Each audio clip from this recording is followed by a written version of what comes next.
Hey everyone, my name is Yarrow and you're listening to the Daydream Rules podcast. I am really overjoyed to bring you a beautiful conversation with Marissa of Cyclical Body today. I am working with Marissa personally and I'm also in her membership program, and it honestly feels like such a gift. As you know, I've been becoming more curious about hormonal health and cyclical living this year. In some ways out of necessity, because I was really struggling with hormonal imbalances over the last 2 years, and Marissa's work feels really exciting and accessible and nurturing to me. And so I'm really excited to share this conversation with you.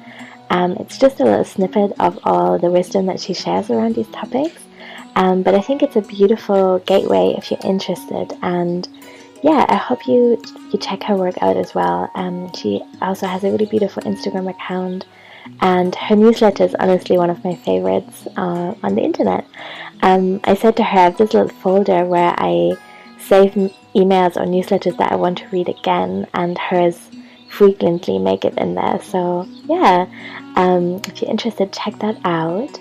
And here's a little bit of what we talked about. So we spoke about living in deeper harmony with our bodies and what that means to us, and also about menstrual cycles as teachers, and about finding more inclusive, authentic, and open language around our bodies. We also spoke a little bit about shifting out of seeing our bodies as enemies, and about finding gateways for embodied exploration. So just as I'm hearing these words, I want to listen to this conversation again over and over, and I'm just so glad to know Marissa, and I hope you'll like the conversation too. Just a few notes from me before we begin. A small reminder actually that I'm also a web designer and tech fairy, so in case you don't know, I run another business called Yarrow Digital at yarrowdigital.com, and I work with people who are in the healing or creative field, who are interested in building businesses that feel good and fun to work in, and that are sustainable. So I create custom WordPress websites, and I also help people with tech setup. So I offer software consultations, long-term support around strategies in the areas of content and social media, as well as course building and launches. And I love that work a ton, honestly. Even if I don't talk about it very much over on here, it is very close to my heart, and if that's of interest to you, then please feel free to head over to yarrowdigital.com. This is also in the show notes, and you can book a free call over there to see if working together might feel good. Otherwise, Embodied Magic, my membership program, is in full swing. As you might have heard in the last episode, I have brought the sliding scale back, so it's available to all patrons. You can pledge $3, $6, or $9 on a sliding scale, and you will receive a monthly package of magic on a specific theme, as well as the chance to join 2 calls or circles that we have each month, just to share and explore together, and just be together, which I really love. So we write and create zines together and just get to know each other, which feels really sweet. Next month in November, I'm also hosting our first grief circle, because I'm interested in exploring ways in which we can be more authentic in our whole selves online.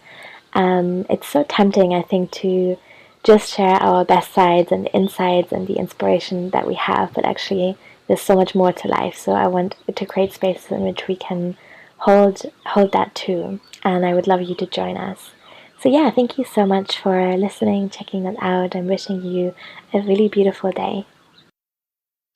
Hey everyone, thank you so much for joining us for this conversation. I'm really excited about this one, and I know I always say that because I'm super lucky to get to speak to really beautiful people on this podcast. And yeah, in this case today I'm speaking to Marissa of Cyclical Bodies, which is something that I've been wanting to do for a while, but then eventually I had the courage to be like, hey, do you want to come on the show? So Marissa is offering a really beautiful way to learn about our cyclical bodies and about menstruation and hormones and living in a more harmonious way. I'm in her membership program, so I join little circles, and I've just already learned so much from watching a couple of workshop replays and to me, it felt like a really accessible, beautiful, and engaging and inspiring way of learning.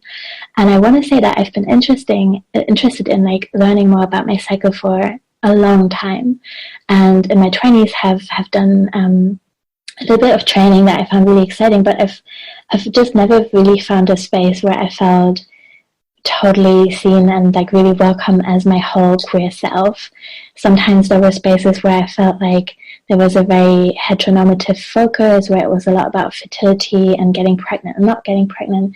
I think these topics are really important, and I've learned about them too, but I just feel like that the space that Marissa has created is very open and inclusive, and that I get to engage with different things in my own time and in my own way, and that's just really valuable and super beautiful to me. So yeah, thank you so much for being here and for doing the work that you're doing. I'm really excited to speak to you. Thank you so much. Yeah, it's so lovely to hear all of that, and get to chat with you. It feels super good to be connecting in this way. Yeah. Thank you. Thank you. I always like to start a conversation by kind of grounding a little bit in time and space. So we're recording this at the very end of July, and I wonder if you can tell us where you are in the world right now and what nature is like around you. Yeah. So I am in so-called San Diego, California, which is south of Los Angeles, and depending on where you are, it's right up against the illusory Mexico-U.S. border, and it is kumeyaay territory. And where my home is, I'm about 20 minutes from the ocean, and this is the landscape that I grew up in. This is where I grew up. This is where my family is. And we had more rain this year than we've had in a very long time. And so everything this spring and even now into summer is really, really blossoming in a big way.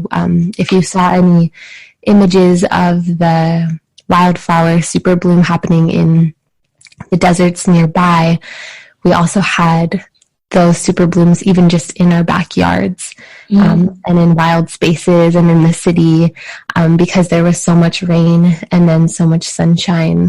And right now it's starting to get to that space where it gets really hot here. It gets quite hot, and it's starting to get to that space where the sun is starting to dry things out, and many things are still growing and blossoming and becoming, but a lot of things have also reached their fullest and are now starting to kind of dry out and go to seed, and the heat is really starting to happen. And so the ocean is really helpful for that, and the ocean is just such a spiritual space for me, such a grounding space for me. And yeah, that's a big part of this landscape, is the salt water. Mm-hmm. That sounds beautiful. I wish I could come and see the flowers bloom. Yeah, it sounds incredible. Thank you for sharing. Mm-hmm. My next question is, I'm wondering if you can tell us a little bit more about your work and how you came to do it. Yeah, I would love to. It's funny, I usually have two answers to this question, depending on who is asking and kind of my intuitive sense of how much they really want to know, and what they're in a space to receive and hear, and what they're not. And the kind of more surface level answer that is still totally and completely true and really dear and deep for me as well, is that my kind of doorway into this work and into my personal path of study was through the lens of traditional midwifery and through the doorway of doula work and birth work. And yeah, that whole kind of lineage of learning about trusting our bodies, trusting the body, trusting that the body knows what it's doing in the realm of birth. And in that process, thinking that I'd become a midwife, I found my teachers that felt really good to me. I was practicing as a doula and attending births. At one point, I had gone to Peru to attend one of my friend's births who lives in Peru, and ended up working with a midwife. I had a brief apprenticeship there with a midwife, attending births with her there. And then at some point, really getting kind of obsessed with the menstrual cycle and our hormones, and just this story that our bodies tell through these cyclical shifts, and realized that there wasn't really a lot of folks around me just teaching about the menstrual cycle in a way that felt like it was really honoring the big experience that I was having inside of it. Like you said, a focus on like getting pregnant or not getting pregnant. And then even it being about almost finding this like dogmatic way of looking at it, of like, oh, if you want to learn about your menstrual cycle, then you need to feel like a goddess all the time, and you need to love your blood, and this is what it looks like, and this is how you have a spiritual connection to your body and your blood. And that started to feel really untrue for me, and started to feel inauthentic to me. And I was blessed to have a teacher who was very much in reverence towards physiology and what the body is saying. And I love physiology because it's this story that is not made up by the human mind. Like, it's a story, and it's something we can follow. And there's a friend who sees the stars this way, who maps the stars and can look up at the sky and know where they are based on the constellations above them. And I first heard them say that about the stars, that they look up at the stars and it's this story that the stars tell that doesn't have this human mind interference to it. And so it can never really go away, even if we forget. And I feel that way about the menstrual cycle. It's just this story that's being told, whether we're listening or not.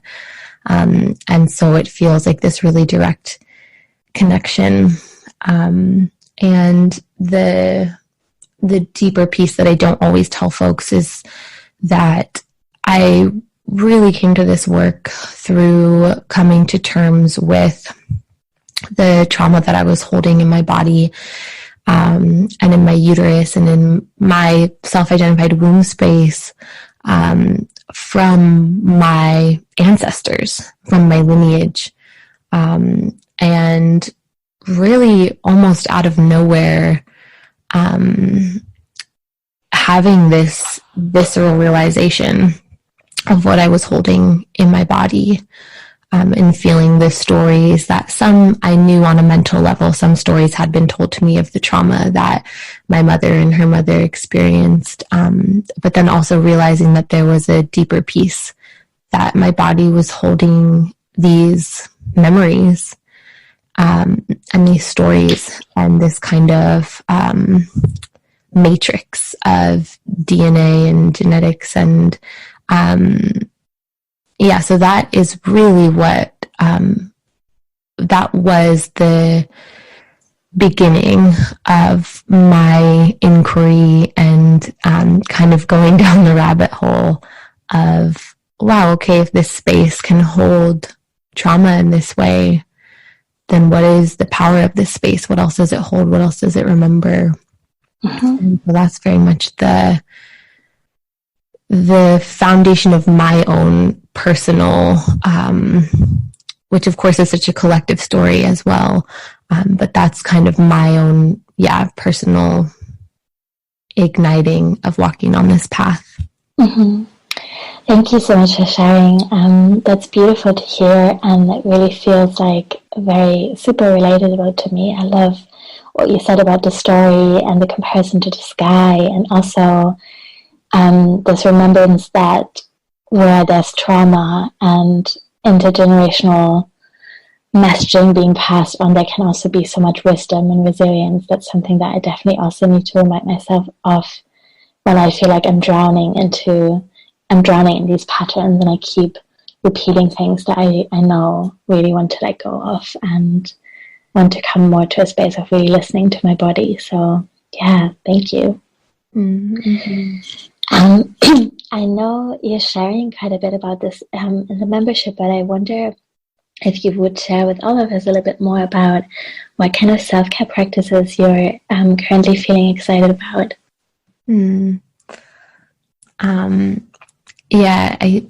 I think I feel like so much of my life revolves around remembering how to and when to care for my body, and been really playing with and anchoring into this practice of seeing my caring for my body as a way to honor the gift of having a body. Mm-hmm. And really being with this creature of the body and loving this creature of the body and learning more about it and kind of attending to it as the mystery, but also as a close friend.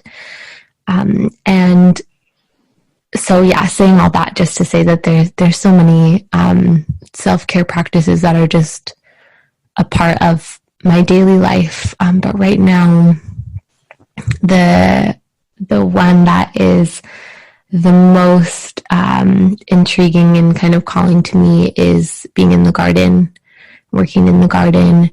In the last 2 weeks or so, it's actually been really hard for me to do anything else. Just feeling the sun and the heat in the garden and kind of the intensity of that has felt really nourishing to my physical animal body. The heavy lifting and the sweating, and that intimacy with the earth and watching things grow has been really, really nourishing to me in the last few weeks or so. Mm-hmm. Yeah, that sounds great, especially with the blooming and the rain and the sun and all that. Yeah. I'm wondering, what do you wish that every cyclical being knew about their bodies? I feel like you have such a beautiful way of bringing people in and making this kind of expansion of thought available to all kinds of people. So I would love to know if there's something or a few things that you feel you wish everyone knew.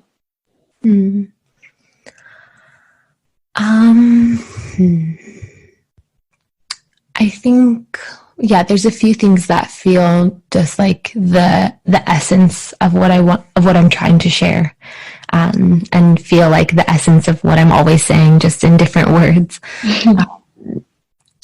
And one of them is that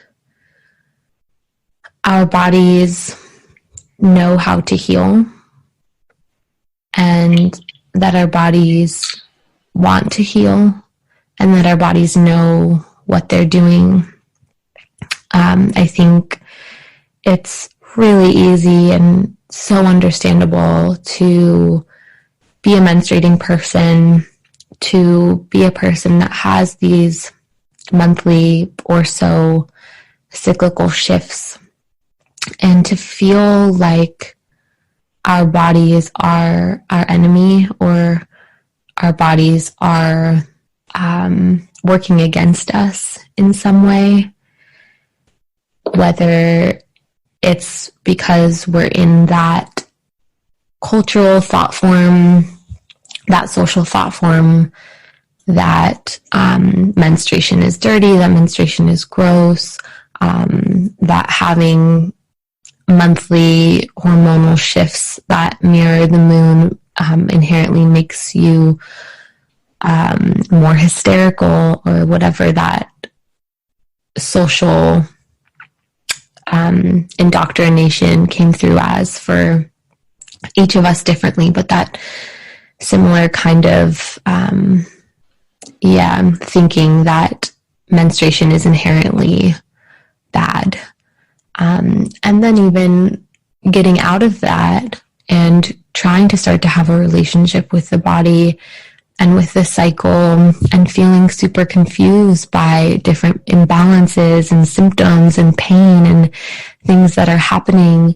And it's so understandable, because it's like our world is not set up to be friendly towards cyclical bodies in any way. And we can scale that all the way to the earth, and the way that we've, on a mainstream level, tended to the cycles of the earth, and have seen the cycles of the earth as something that need to be controlled, as something that is an inconvenience to production and to capitalism, essentially.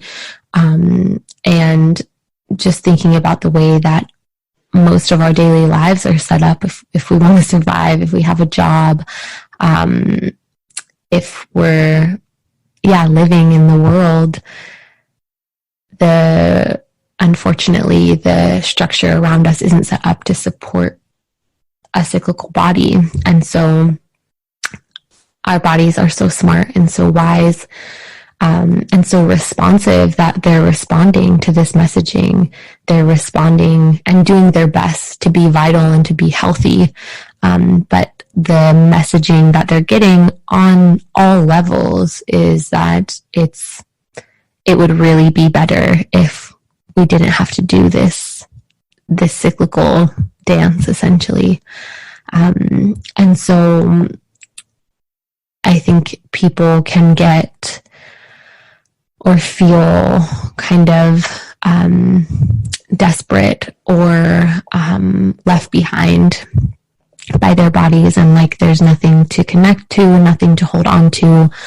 And so I really just like to anchor in that whatever our bodies are doing, whatever our bodies are expressing, whatever symptoms or imbalances we're currently experiencing, is some iteration of health that our body is expressing and playing out in order to get to the most vital state. And that really all we need to know how to do, it's actually not knowing how to do, but all we need to be willing to do is to listen to the body.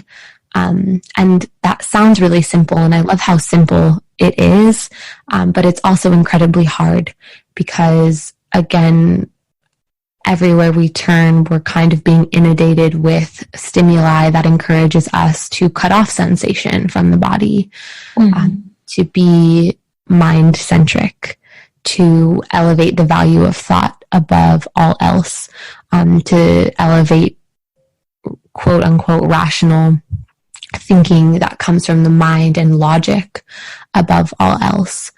And so this practice of listening to the body is really a practice that I don't think ever ends or ever becomes something other than a practice. I think it's a daily meeting and a daily practice, much like someone would approach a meditation practice or a yoga practice, or something that you come to each day with a new perspective and fresh sight and fresh eyes to meet this body in a way that makes space for it to express what's happening in that moment. And yeah, I think for me, that's really the core of what I want to share always. Yeah, that's beautiful. Thank you. I was nodding along, which no one can see, but it was really nice to listen to you speak about your work. And something that also just came to mind was like, I know that in times of change and big questions and eclipse seasons, and I'm traveling a lot this summer, so I'm always looking for this kind of anchoring, and I feel in our culture so often we're conditioned or like encouraged to really look outside ourselves and to like buy a new yoga mat or get this thing that can then provide this daily habit. And I think I just really love this idea of listening to our bodies as a devotional daily practice and as a starting point for everything else that we might want to be doing, like movement or meditation or writing or, you know, drinking a special kind of tea or something. It feels like a really beautiful, inherent, accessible way to start, which is so common sense. Like, I can't believe that I have to relearn that connection and that I need to unlearn so much else to get there. But I'm also really excited that we're having this conversation, and I really want to hold and believe that that's possible. Yeah, I think you said it, that it can be this point of orientation to feel, in connection to the body in a way that allows us to ask and hear answers and be guided and be directed, and to feel a sense of home and anchoring wherever we are as we exist inside of the body. And again, I love how I hear and feel that sentiment of frustration that I do often find myself in when I see the different ways that being cut off from our body manifests. And I love how simple and wide it is, this practice of listening to the body, and how it makes space for what that needs to look like for each person. And I love that so much, because it feels like, just like you said, a point of access, a point of connection that exists inside of the self, that every single person can have access to, and has a right to. Also funny, as I'm talking to you, I'm kind of resting my forehead. I was just like letting my fingers run across my forehead, and I feel so grazy right now, and it's something I hardly ever pay attention to, is like the really quite intense ways that my skin is changing through cycles. And I was just feeling like, I really want to pay more attention to that. So I'm wondering if anyone is listening, and I'm sure there's lots of people listening that have never had a space to explore these questions in kind of more depth, or or in this particular way. And I know a lot of people in my I was going to say cycle, I mean circle, that was funny. But anyway, I just know a lot of us are kind of experiencing symptoms that are difficult related to our cycles, or feel frustrated about things like mood swings and energy levels, and it can feel really overwhelming to try and like Google specific things and find information. And I know so many of us are also kind of being turned away by health professionals, or at least not really given the space. So I think for example, I'm 33 now, and since my late 20s, I'm noticing that after I ovulate, I totally crash, and I get really, really sad and tired. And so it's not conventionally what would be conventionally described as PMS. I'm actually quite okay before my period and during my period, but this period after ovulation, I'm just really needing 3 days to just have good cries and be in bed. And I notice that I can work around it, and I feel like I'm exploring really cool things that help a bit, but still I am in the space of feeling quite frustrated that all I've been offered by the doctors that I've been seeing is the pill, and really there weren't any kind of further questions about my life as a whole. And so I know you can't give an answer to everyone and all the different things that we're experiencing, but I wonder if anything comes to mind as kind of like a practical starting point for people that want to learn more. Yeah. I mean, I think on a, foundations level, if you want to start having some kind of relationship with your cycle, or starting to engage with it in a different way, for those who don't yet, is to start to track the cycle. And I mean this in a different way than something like the symptothermal method, which is also amazing and I totally recommend doing, which is the charting the 3 primary fertility signs of daily basal body temperature, daily cervical fluid, and cervical positioning checking. That can all together tell us when we've ovulated or when we're close to ovulation. And but I always recommend for people to start tracking their cycle in a journal. And to begin, if you have no information about any other secondary fertility signs or ways that your body tells you where you're at in your cycle, you can just simply, if you are experiencing a bleed, you can just simply write down the first day of your menstrual phase, your menstruation, each cycle, and look at how consistent it is, how many days apart it is each cycle, from the first day of menstruation to the next first day of menstruation of the next cycle, and to journal about it in a way where you give yourself space to write down whatever wants to come through.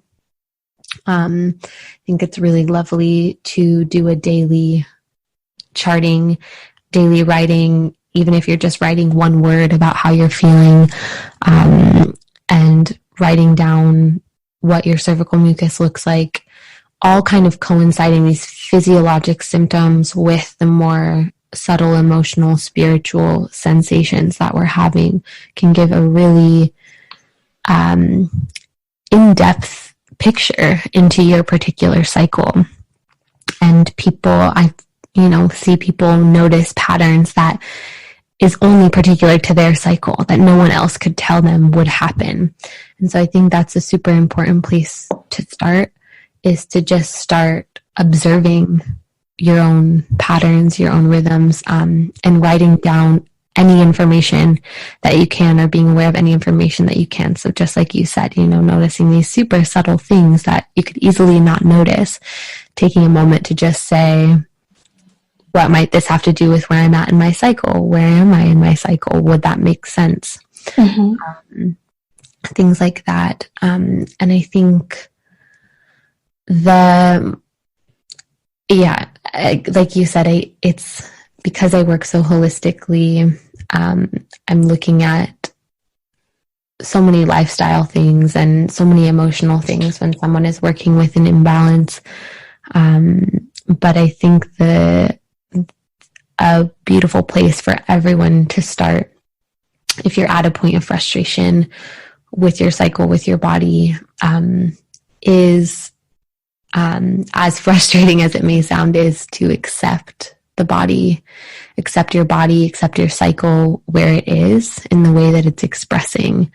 I think because of the dominant Western medical paradigm, there is such a knee-jerk reaction to throw fix-it remedies at our bodies.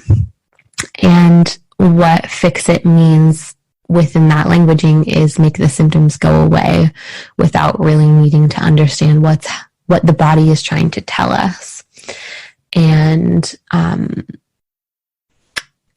so to accept the body where it's at. And I think that that knee-jerk reaction to just go into fix-it mode is still totally prevalent in more holistic kind of spiritual spaces. A lot of times we're working with the same kind of paradigm. We're just changing the languaging.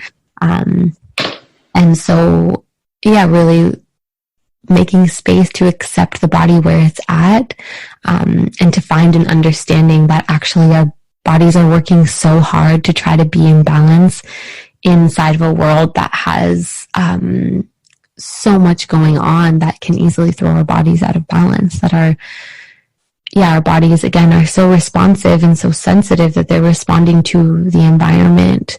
And so finding a place of understanding and acceptance and witness of the body and that it's doing its best, and making space for that. And I've seen people's cycles change drastically just through that simple practice of changing the mindset from what is going wrong with my body, what is wrong with my body, into how can I hear my body? How can I make space for my body? How can I care for my body in the way that it's showing up?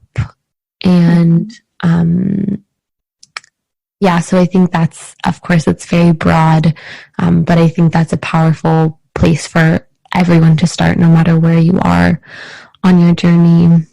Mm-hmm. Yeah, I agree. I definitely feel inspired to dive deeper into that. I use a little tracking app, and that's good, but I really would like to do some writing as well and some more observing of all the different elements that are kind of shifting and changing each month. Yeah, there are so many subtleties that after you see it for a few cycles, it can feel so concrete, so clear. And of course, our bodies are always changing as well. But it's really beautiful to, it's deepening in relationship the same way that it feels good to get to know someone better that you want to get to know, or understand someone better that you want to understand better. There's this reciprocity and this exchange that is really beautiful to experience with our own selves. Mm-hmm. Yeah. I also, I know, you're offering this membership and you're working with people one-on-one, and I'm wondering kind of what other unexpected things sometimes happen for people when they start paying attention to their cycle. I know that I have really benefited so much from kind of structuring my creativity more about those ebbs and flows in my energy levels, and it's brought me so much more freedom to be okay with not being productive or creative at certain points in my cycle. And like you said, I think this acceptance is really powerful. So yeah, I wonder if you can say some more about that. Yeah, I love hearing that. And that is something that I hear a lot, is just shifting the way that we relate to our creative energy and the way that we relate to ourselves and our worth outside of a paradigm that says we're only as worthy as what we produce. I think too, often the most common thing that I hear, and this is often in spaces where I'm teaching a workshop in a new community or a space that I haven't been in before, and the sentiment is always like, why didn't I already know this? Why didn't anyone ever teach me this?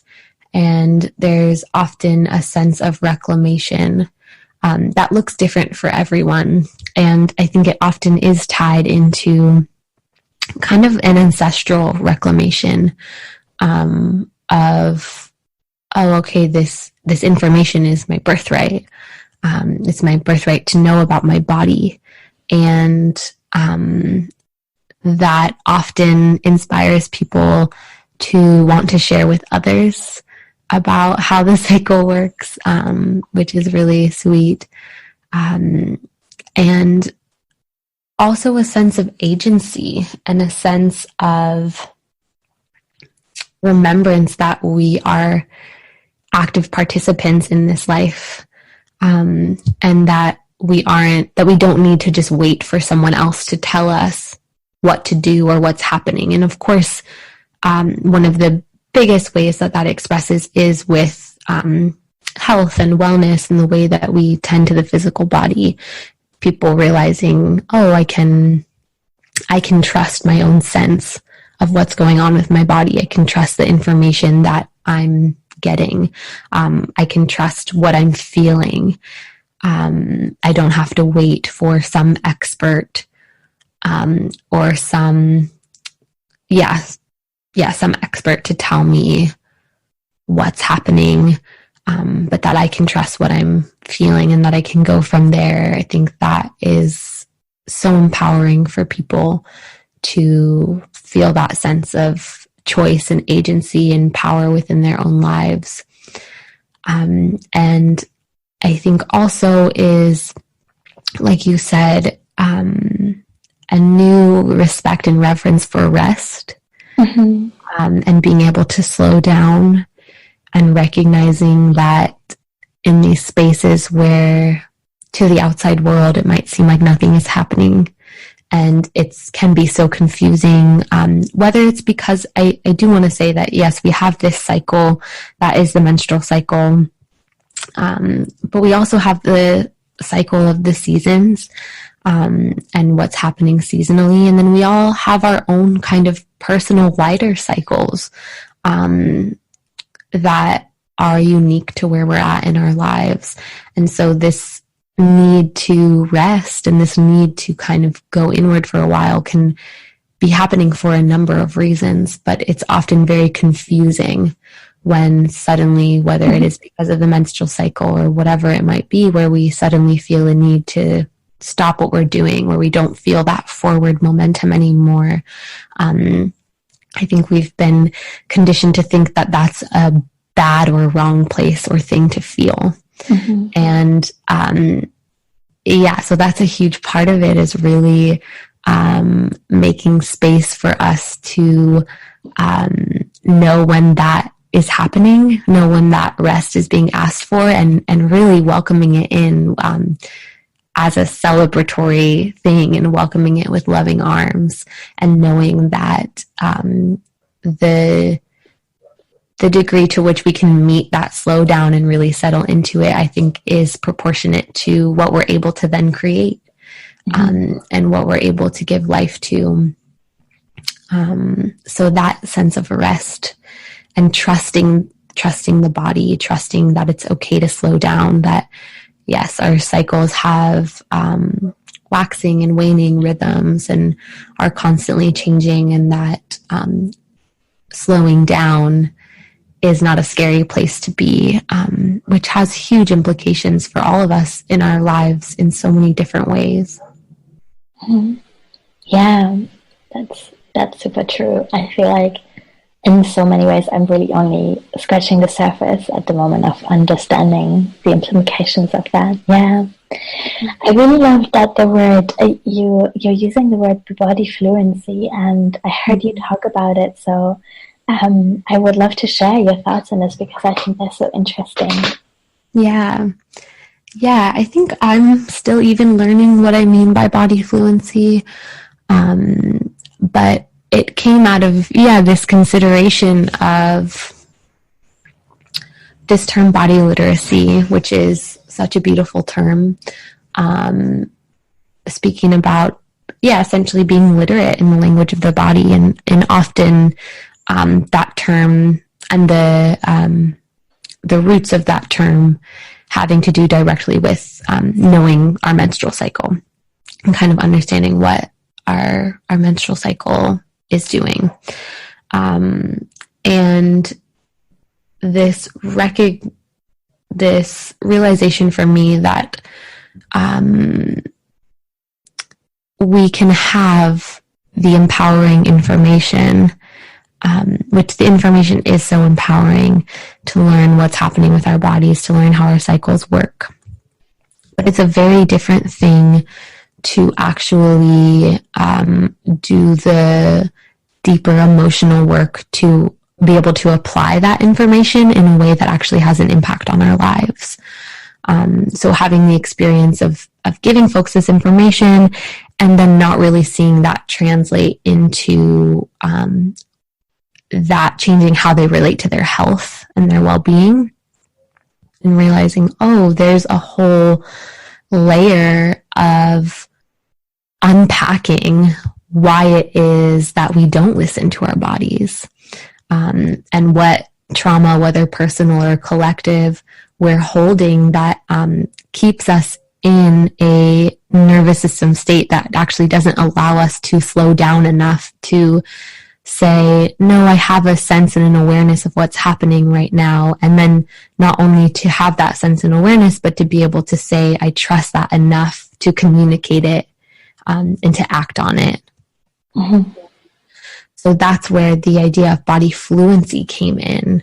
And this idea that I think we all understand of what it means to be fluent in a language, and to not just have this kind of on paper understanding of the language of the cycle, but actually to know how to express what we're truly trying to say in the way that we're trying to say it in a language. And I think what that looks like in relationship to the cycle is so much of what we've already talked about. But yeah, being able to be anywhere in our lives and see our cycle in that space.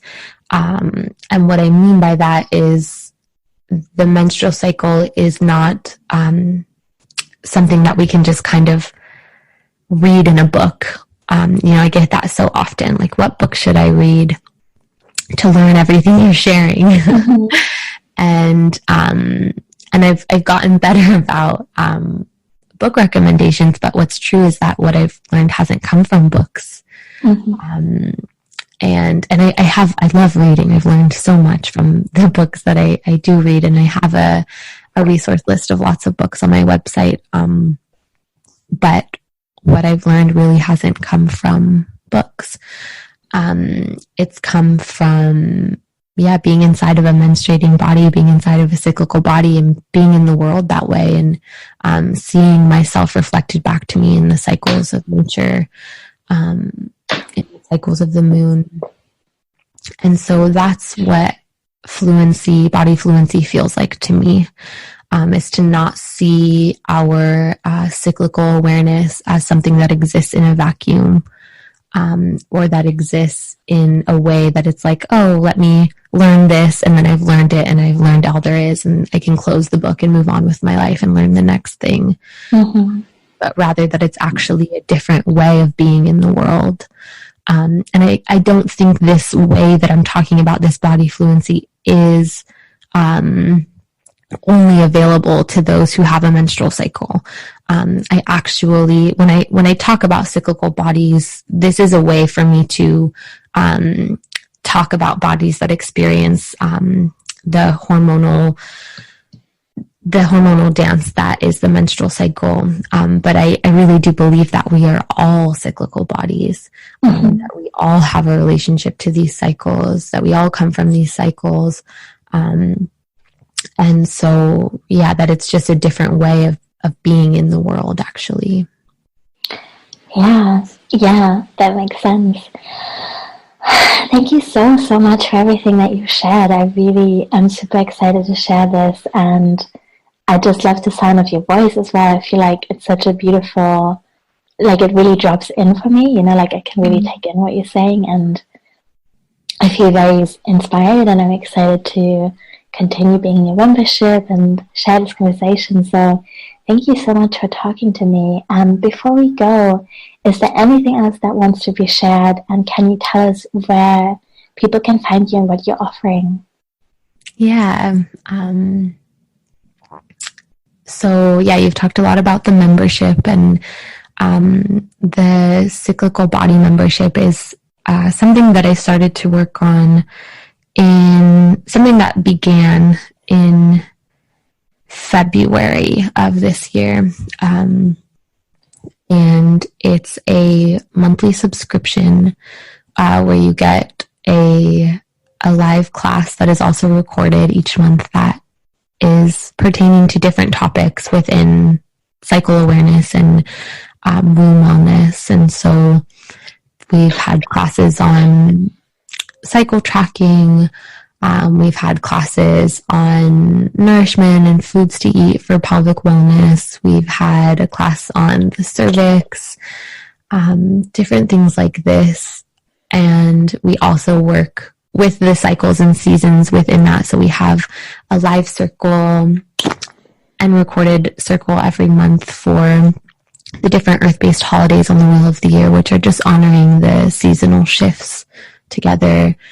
And then also each new and full moon, different offerings, recipes, interviews, writing practices, things like this that kind of weave with the theme of the class.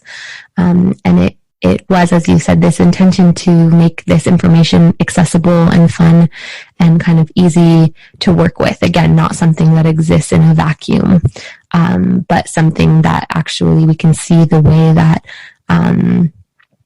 our bodies and our cycles relate to all of these different aspects of life. And so I think that's a wonderful way to kind of tune in to all of this. And then I also offer an online evergreen course that's called Fluency, Menstrual Literacy, and Radical Self-Care. And it is my version of a foundations course for menstrual cycle awareness. So it goes through the physiology and really breaking down how the menstrual cycle works on a hormonal physiologic level. And then that's the basis for kind of springboarding into a more energetic, subtle, psycho-spiritual understanding of the cycle and our own creative systems. And it's all very much in the voice and the languaging that I'm sharing here around accepting the body, listening to the body, really creating that fertile foundation for a relationship with the body. And then it's seeming like about twice a year right now, offering a deeper dive online group program called Encompass Menstrual Mystery School. And this is a 10-week exploration of the way that the menstrual cycle aligns with the wheel of the year, aligns with all of the seasons and transitions of the earth cycles and the moon cycles. And then, of course, working with folks one-on-one is always super lovely. And right now I'm loving offering something called pelvic energy medicine sessions, which are, I think the languaging that most folks would understand it as is essentially womb healing sessions. But we're working with the energetic body of the pelvis, and ancestral pieces and subtle body pieces, really based in, this listening to the body. And so, those are all the ways that I'm, in community and sharing right now. Mm-hmm. And we'll link to that in the show notes as well. So if anyone got excited but couldn't remember everything, there'll be time and space to check that out. And I also really want to encourage people to look at your website because it's so beautiful. Mm-hmm. I'm also a web designer, so I'm always trying to create spaces where you arrive somewhere and you're like, oh, wow. It feels so calming, and there's a fuzzy butterfly, and I mean, the fuzzy butterfly really, really got me. That's so beautiful. So, Thank you so much. Like I said, really excited to share this, and really grateful for your time and all the wisdom that you've shared. So, thank you so much. Thank you so much for having me. This was really sweet.